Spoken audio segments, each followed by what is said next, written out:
Welcome to Bedtime Sleep Stories for Grown-Ups by Beezy Honey.net. I hope you are settled in for the night and are ready to go on a journey of deep and relaxing sleep. We've put these special bedtime sleep stories for adults for anyone out there dealing with insomnia, sleep problems, sleep deprivation, anxiety, pain, or any other kind of issues preventing you from getting enough sleep and being fully rested and ready to take on the day. We truly hope these stories can help you achieve the elusive, deep, and uninterrupted sleep.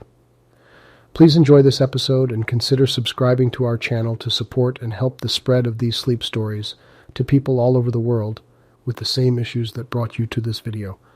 Thank you for your support and a deep and uninterrupted sleep to you tonight. Let's begin. The Golden Bird by Grimm Brothers. A certain king had a beautiful garden, and in the garden stood a tree which bore golden apples. These apples were always counted, and about the time when they began to grow ripe, it was found that every night one of them was gone. The king became very angry at this, and ordered the gardener to keep watch all night under the tree. The gardener set his eldest son to watch, but about 12 o'clock he fell asleep, and in the morning another of the apples was missing. Then the second son was ordered to watch, and at midnight he too fell asleep, and in the morning another apple was gone. Then the third son offered to keep watch, but the gardener at first would not let him, for fear some harm should come to him. However, at last he consented, and the young man laid himself under the tree to watch. As the clock struck 12, he heard a rustling noise in the air, and a bird came flying that was of pure gold, and as it was snapping at one of the apples with its beak, the gardener's son jumped up and shot an arrow at it. But the arrow did the bird no harm, only it dropped a golden feather from its tail, and then flew away. The golden feather was brought to the king in the morning, and all the council was called together. Everyone agreed that it was worth more than all the wealth of the kingdom, but the king said, "One feather is of no use to me. I must have the whole bird." Then the gardener's eldest son set out, and thought to find the golden bird very easily. And when he had gone but a little way, he came to a wood, and by the side of the wood he saw a fox sitting. So he took his bow and made ready to shoot at it. Then the fox said, "Do not shoot me, for I will give you good counsel. I know what your business is, and that you want to find the golden bird. You will reach a village in the evening, and when you get there you will see two inns opposite to each other, one of which is very pleasant and beautiful to look at. Go not in there, but rest for the night in the other, though it may appear to you to be very poor and mean." But the son thought to himself, "What can such a beast as this know about the matter?" So he shot his arrow at the fox, but he missed it, and it set up its tail above its back and ran into the wood. Then he went his way, and in the evening came to the village where the two inns were, and in one of these were people singing and dancing and feasting, but the other looked very dirty and poor. "I should be very silly," said he, "if I went to that shabby house and left this charming place." So he went into the smart house and ate and drank at his ease and forgot the bird and his country too.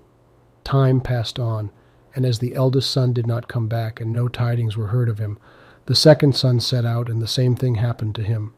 He met the fox, who gave him the good advice, but when he came to the two inns, his eldest brother was standing at the window where the merrymaking was, and called to him to come in, and he could not withstand the temptation, but went in, and forgot the golden bird and his country in the same manner. Time passed on again, and the youngest son too wished to set out into the wide world to seek for the golden bird. But his father would not listen to it for a long while, for he was very fond of his son, and was afraid that some ill luck might happen to him also, and prevent his coming back. However, at last it was agreed he should go, for he would not rest at home, and as he came to the wood he met the fox, and heard the same good counsel. But he was thankful to the fox, and did not attempt his life as his brothers had done. So the fox said, "Sit upon my tail, and you will travel faster." So he sat down, and the fox began to run, and away they went, over stock and stone, so quick that their hair whistled in the wind. When they came to the village, the son followed the fox's counsel, and without looking about him went to the shabby inn, and rested there all night at his ease. In the morning came the fox again, and met him as he was beginning his journey, and said, "Go straight forward till you come to a castle, before which lie a whole troop of soldiers fast asleep and snoring. Take no notice of them, but go into the castle and pass on and on till you come to a room where the golden bird sits in a wooden cage. Close by it stands a beautiful golden cage, but do not try to take the bird out of the shabby cage and put it into the handsome one, otherwise you will repent it." Then the fox stretched out his tail again, and the young man sat himself down, and away they went over stock and stone, till their hair whistled in the wind. Before the castle gate all was as the fox had said. So the son went in and found the chamber where the golden bird hung in a wooden cage, and below stood the golden cage, and the 3 golden apples that had been lost were lying close by it. Then thought he to himself, "It will be a very droll thing to bring away such a fine bird in this shabby cage." So he opened the door and took hold of it, and put it into the golden cage. But the bird set up such a loud scream that all the soldiers awoke, and they took him prisoner, and carried him before the king. The next morning the court sat to judge him, and when all was heard, it sentenced him to die, unless he should bring the king the golden horse which could run as swiftly as the wind. And if he did this, he was to have the golden bird given him for his own. So he set out once more on his journey, sighing and in great despair, when on a sudden his friend the fox met him and said, "You see now what has happened on account of your not listening to my counsel. I will still, however, tell you how to find the golden horse, if you will do as I bid you. You must go straight on till you come to the castle where the horse stands in his stall. By his side will lie the groom fast asleep and snoring. Take away the horse quietly, but be sure to put the old leathern saddle upon him, and not the golden one that is close by it." Then the son sat down on the fox's tail, and away they went over stock and stone, till their hair whistled in the wind. All went right, and the groom lay snoring with his hand upon the golden saddle.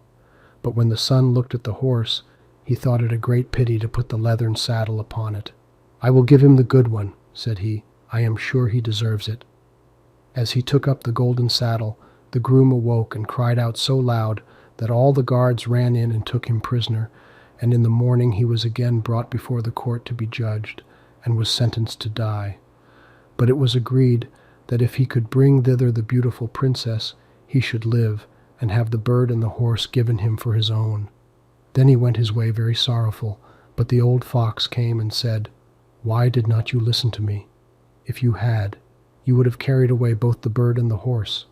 Yet will I once more give you counsel.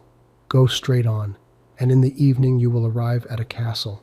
At 12 o'clock at night the princess goes to the bathing house. Go up to her and give her a kiss, and she will let you lead her away. But take care you do not suffer her to go and take leave of her father and mother."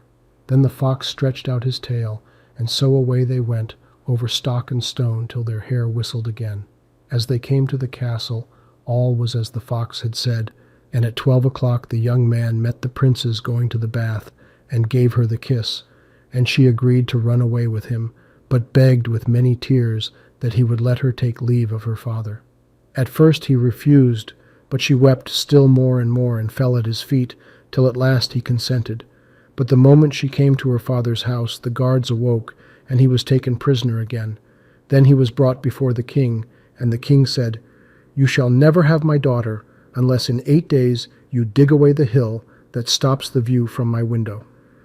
Now this hill was so big that the whole world could not take it away, and when he had worked for 7 days, and had done very little, the fox came and said, "Lie down and go to sleep. I will work for you." And in the morning he awoke, and the hill was gone. So he went merrily to the king, and told him that now that it was removed, he must give him the princess. Then the king was obliged to keep his word, and away went the young man and the princess. And the fox came and said to him, "We will have all 3, the princess, the horse, and the bird."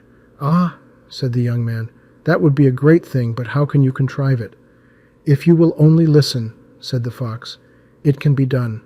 When you come to the king, and he asks for the beautiful princess, you must say, 'Here she is.'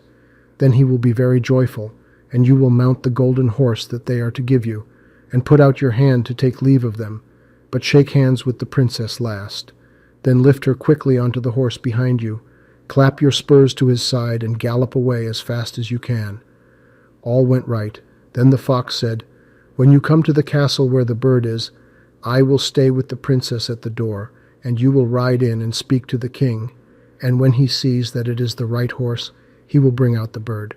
But you must sit still, and say that you want to look at it, to see whether it is the true golden bird, and when you get it into your hand, ride away."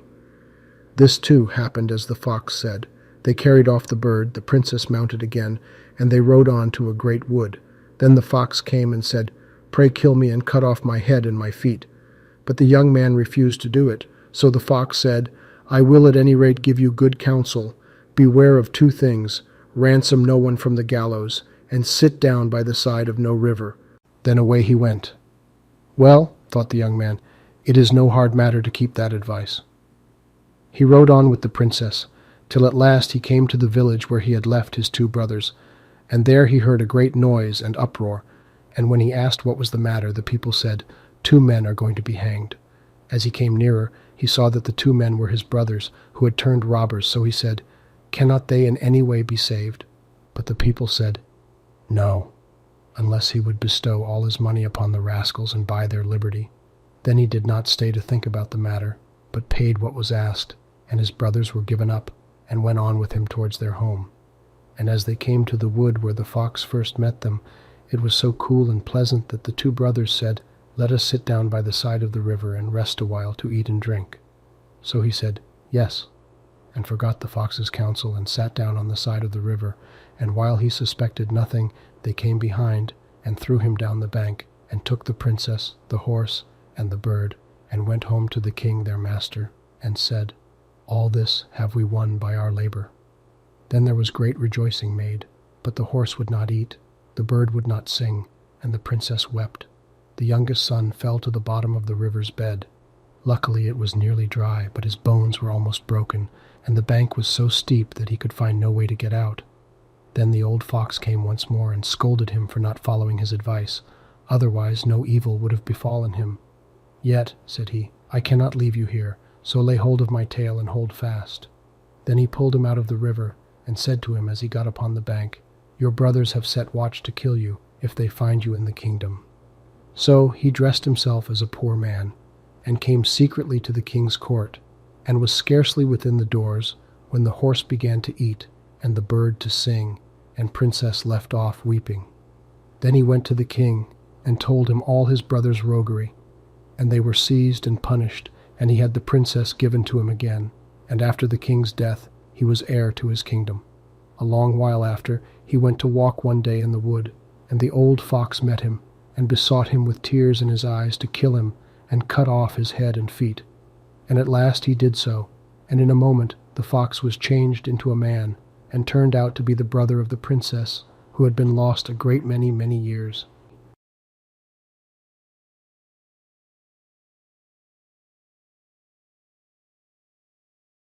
We've now come to the end of this story. If you liked this bedtime story, please consider liking this episode. It'll allow the platform algorithm to find more people like yourself who would enjoy this kind of content. Consider subscribing to our channel to be notified when new stories are published. Thank you for listening. Enjoy the music that follows, and a deep night's sleep to you.